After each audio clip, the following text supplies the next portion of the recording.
We have a ZVT ready for us, and I'm curious to see how Lambo approaches this. Likewise, I'm curious to see how Oliveira has adjusted as well. Obviously, you know, during DreamHack Dallas, Oliveira, he was able to showcase some 8-racks play, some hyper aggression from the side of Oliveira, able to even find success against Cyril.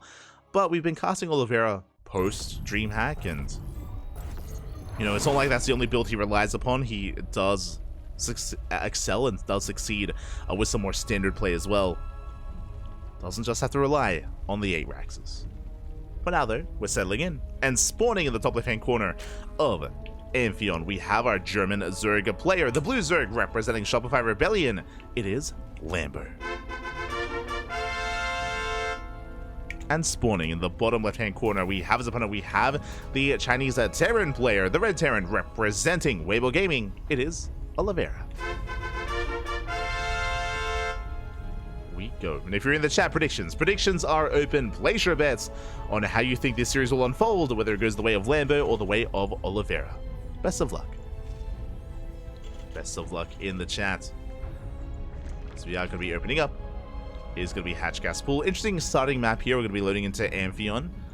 Has some unique features, of course. Has a ramp leading into the natural. It has a very secure third base as well, as you have to mine through minerals and knock down rocks to gain access to the side of the map. Can favor drop play as a result. Curious how we settle in. For now, Hatch Gas Pool. Standard opener out of Lambo. Nothing too crazy. Nothing too wild. I mean, we did see earlier that Lambo was willing to go pool first, at least against a Protoss player, but that was on a smaller map. That was on Ghost River. See what our plan is here. Likewise, Oliveira going for the racked expand. We have seen a lot of Zerg players, I say a lot of Zerg players, seen players like Dark, players like Shin open up pool first on this map just to try to skirt around and get some economic damage to avoid the initial Reaper scouting pattern. But again, we can see the Lambo is not really going to be embracing that here. Not this time.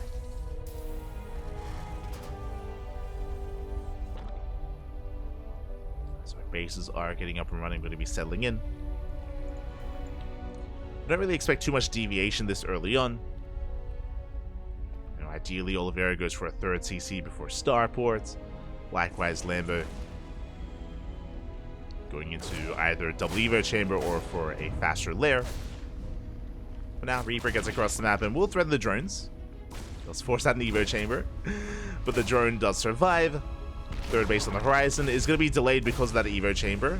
Bear that in mind. So the third base is going to be a little bit later, but is now on the way and won't be delayed for too much longer. So just a slight delay there as Lambo's expanding. Likewise, back at home, Oliveira is going for that third CC. Is on the horizon. Recently, Clem has been very aggressive in his own TvZs, and we rarely see 3cc out of him. We've seen a lot of 1-1-1s, especially over the past week or so, ever since he's been in Korea. So I appreciate that we can just calm things down a little bit, settle into a more normal setup. Starport's on the way. Should be seeing a tech lab momentarily.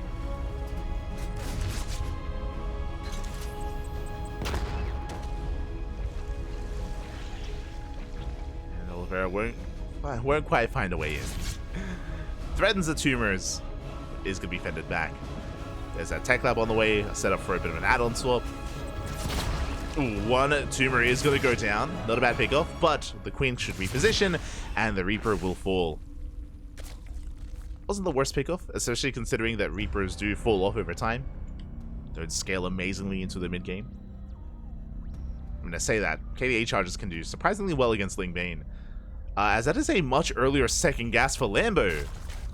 Okay, interesting. I'm curious what we're going to be embracing here. Link speed was researched. And that is a very fast lair. Lambo, calm down. Okay, so we get a fast second gas, we get a fast lair. That was a 4-minute lair timing out of Lambo.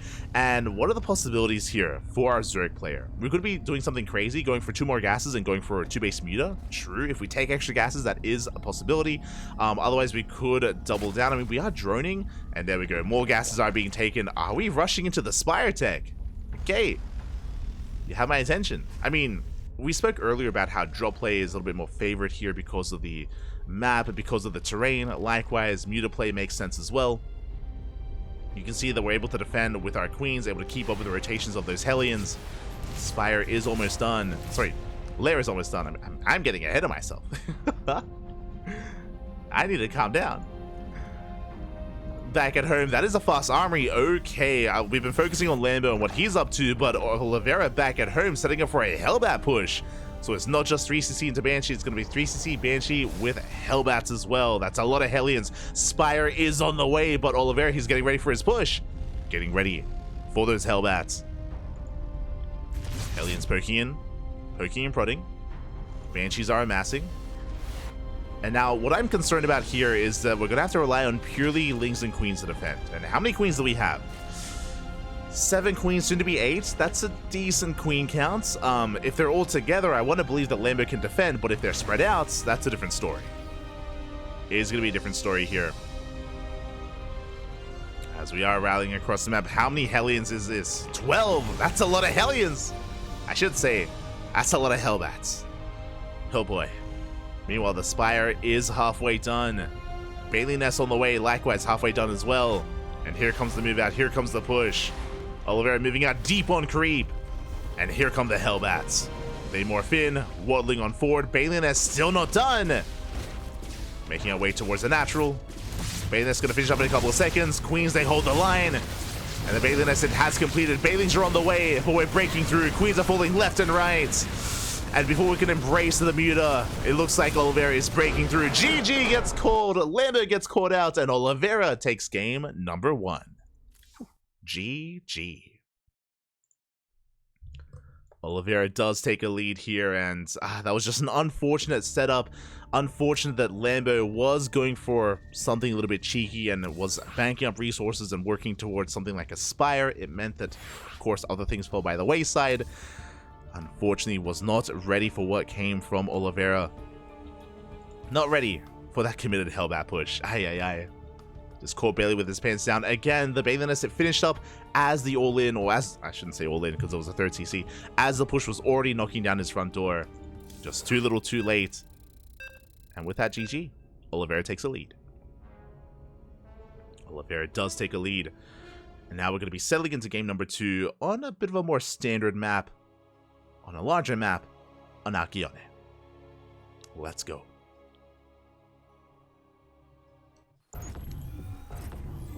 Let us go. We are going to be settling in and spawning in the top right-hand corner of Alcione. We have our German Zerg player, the Blue Zerg, representing Shopify Rebellion, down in this series, but I mean, we shouldn't really be seeing a repeat of exactly what happened in that first game. You know, try to be cheeky, try to make mutas work, try to rush into the Spire, caught out, but looking to bounce back here in game 2. It is Lambo. I pressed the wrong button. Hold on. Representing Shopify Rebellion and spawning in the bottom left-hand corner. We have the Chinese Terran player, the Red Terran, representing Weibo Gaming, leading the series 1-0. One more Unamas is all he needs to claim this series. It is Oliveira. All the trumpets, all the fanfares. Let's go. So again, Lambo just cutting corners, being a little bit greedy last game, and rushing into the Spire tech, was called out by the committed Hellbat push of Oliveira. Wasn't too much more to that, and again, when it came to the build of choice, that was very unique and very specialized to Amphion. Again, muta play is seen a little bit more often on that map, and we should not be seeing that here in Game 2. Especially on Alcione, I'm expecting, you know, just hatch gas pull into a 3rd base, into a more standard setup into Ling Bane. I'm not really expecting Lambo to spice things up too much. I guess really my eyes are on Oliveira. He has a lead, he has momentum. He has the opportunity, he has a bit of he has the leeway to embrace a much more aggressive build himself. Even more so than the last game. We shall see. For now, hatch gas pull out of Lambo, Oliveira going for the Rax expand. Nothing too crazy yet, a little bit too early for that. We are just going to be settling in.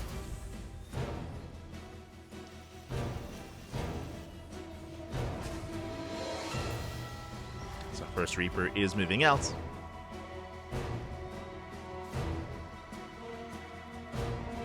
going to be moving out across the map. Ideally, just trying to get a read on what's going on, a read on what Lambo is up to. Looking to even delay the expansion. Third base has been thrown down, this time not delayed compared to the previous game. So nice timing on the third base for Lambo. Reaper dips in, dancing with the Lings. The initial dance has begun. But Lambo should be able to hold his own. The Queen has arrived, and Oliveira will have to retreat. Oh, going for the tumor. Doesn't quite get it. Reaper's a little bit too low for that. So nicely done here out of Lambo. Doesn't really lose anything. And back at home. Oh, interesting. Oliveira is being more aggressive, is being more assertive. That is a 1-1-1. What I mean by that is a delayed third CC. It's a lot more commonplace than we saw it in the last game, going for a third CC before starport. This time we're going straight for the starport instead. With this, we should be settling into a much faster Banshee production, faster Banshee setup. Into Cloak, but we'll see. As there's the add-on swap. Banshees are on the horizon. And Oliveira is going to be that much more aggressive and that much more in the face of Lambo with this. Oh, my apologies. No add-on swap? Wait, what? Wait, what? Okay, so we're going for a medevac into a 2-1-1? 3CC 2-1-1. Wait, what is happening? Okay, interesting. The Overlord is spotted, and Oliveira should respond. Ideally denying the scout. And this may catch Lambo off guard. So what's happening here as the medevac is kept hidden, set up as well. Oliveira does move out. And this is going to be a stim timing. Going to be a stim timing here from Oliveira. Third base is on the way. It's not an all-in by any means. But third base was delayed in favor of this initial drop. For now, looking to hunt down Overlords. Maybe a Queen. Ooh, nice juggling. We do save the Reaper. Reaper is saved.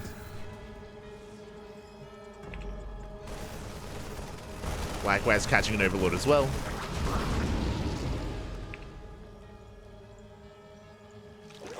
Moving out across the map. 2 Overlords so far. 2 Overlords, some Lings. Map control, keeping Lambo at bay. And getting ready for that follow-up with additional medevacs and Marines. As we are banking up. Meanwhile, behind this, Lambo opening up standard. Did go hatch gas pool into a third base. He's going double Evo chamber. He's going for a delayed lair this time, prioritizing upgrades, followed by a bit of a later lair timing and later banelings as well. Basically, Lambo is cutting corners and prioritizing upgrades. It is going to fare better in a longer game, but he is losing quite a lot of Overlords. And this does also mean that he's going to have delayed baneling production. And we'll see if that comes into play. As Oliveira is reinforcing, and here we go, moving out with 2 more medevacs, and this time has stim. Oh boy. And this early stim timing may catch Lambo off guard. His Lings are still 0-0, but he does have a lot of Queens. He has a good amount of Queens here in position at the third base. Drop has arrived. Bathing on the way. And we are pushing forward. Our goal here to deny the 4th. And we stim in. Do stim forward. Lings getting caught out as well. Be very careful so far. Be forced to pick up. Oh, the medevac's getting so low. They get low, but they survive. We drop into the main base. Medevac is going to be targeted down and will fall. A lot of Marines fall as well. Nice pick off. Catch a medevac. Half full of Marines. Drop is being forced back, and Lambo, he does defend. Yeah, the Queens are keeping up. And Oliveira is being shut down. Oh, that cost him how many? A medevac and 10 Marines. Ay, ay, ay. Almost another medevac. No! Oh my god. Medevac will barely escape. But Lambo, he holds. 4th base is going to get up and running. We maintain our Queen count, maintain our Lings. But now we have another double drop towards the left-hand side. As Oliveira is establishing his 3rd base. And it looks like Oliveira will at least deny the 5th.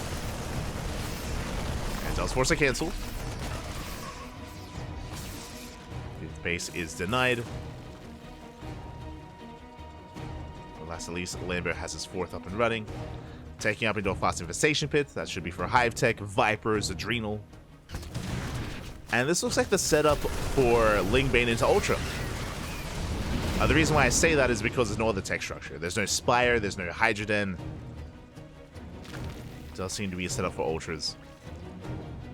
Again, embracing a longer game. Hive now on the way. But Oliveira is moving out. Again, Oliveira's been quite aggressive so far, but hasn't achieved too much. Denied at 5th base, but not much more than that. I mean, got Overlords and some Lings, but no other economic damage. Once again, wants to deny that hatchery. Does catch a Queen. Not bad. Queen goes down, and so does the base. Another cancel on the 5th. Ling Bane rolling forward. The mine shots. Mine shots not going to be as ideal. Yeah, we shut down the bio. We force back Oliveira at the same time. Liberators here towards the main base. Drop towards the 3rd. Drones are going down. Yeah, we are popping off. 12 workers do fall. We're not done. We hit the 3rd base. We're pulling Lambo apart. Liberator is dealt with, but we don't pull away. Late reaction there from Lambo. 20 drone kills. Liberator to the main base. We deny the 5th base once again. We catch the Queens. And Oliveira, he set a pace. And Lambo cannot keep up. Dropping back into the main as well. We're still not done. Nowhere close. As the drops do continue. 31 drone kills. And finally, Oliveira backs off. Finally, I spoke too soon. He wants more drones. Pulls away for a moment, and he's going to get even more workers. Meanwhile, he's rallying across the map, sending out his Marines, his Widow Mines as well. Gets 40 drone kills. And he wants to go for the kill. He's snowballing out of control. He has a massive supply lead. Across the map, we had a bit of a run by. We threatened some workers. 3 SCVs go down. But Oliveira, he's not slowed down for too much longer. 4th base on the way. Lambo setting up a massive link counterattack. And his hope, his goal is to force Oliveira to turn around, to race back home. The Vipers! They will escape. They will get away, thankfully. And Lings, hey, they hit the 4th base. SCVs are going down. We do catch reinforcements. Not a bad trade here out of Lambo. Trading nicely against those Marines.